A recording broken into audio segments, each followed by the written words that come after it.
صل على سيدنا ومولانا محمد وعلى سيدنا علي وسيدتنا فاطمة وسيدتنا زينب وسيدنا حسن وسيدنا حسين وعلى آله وصحبه وبارك وسلم. اللهم صل على سيدنا ومولانا محمد صاحب التاج والمعراج والبراق والعلم دافع البلاء والوباء والقحط والمرض والألم اسمه مكتوب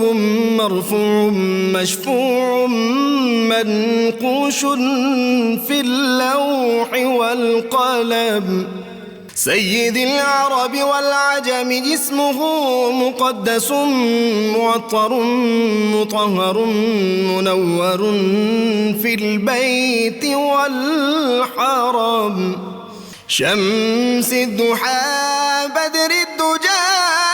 صدر العلا نور الهدى كهف الورى مصباح الظلم جميل الشيم شفيع الأمم صاحب الجود والكرم والله عاصمه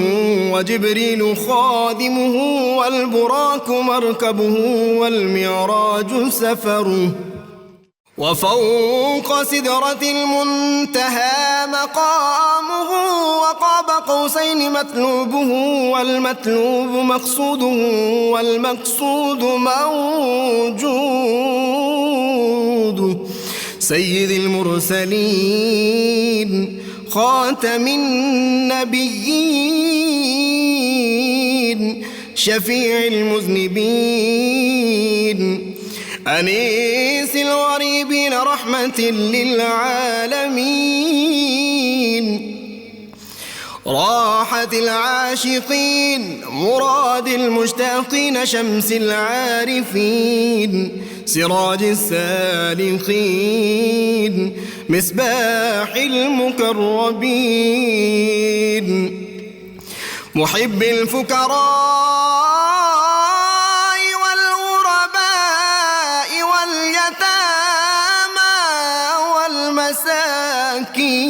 والمساكين سيد الثقلين نبي الحرمين إمام القبلتين وسيلتنا في الدارين صاحب قاب قوسين محبوب رب المشرقين ورب المغربين جد الحسن والحسين مولانا ومولى الثقلين سيدنا أبي القاسم محمد بن عبد الله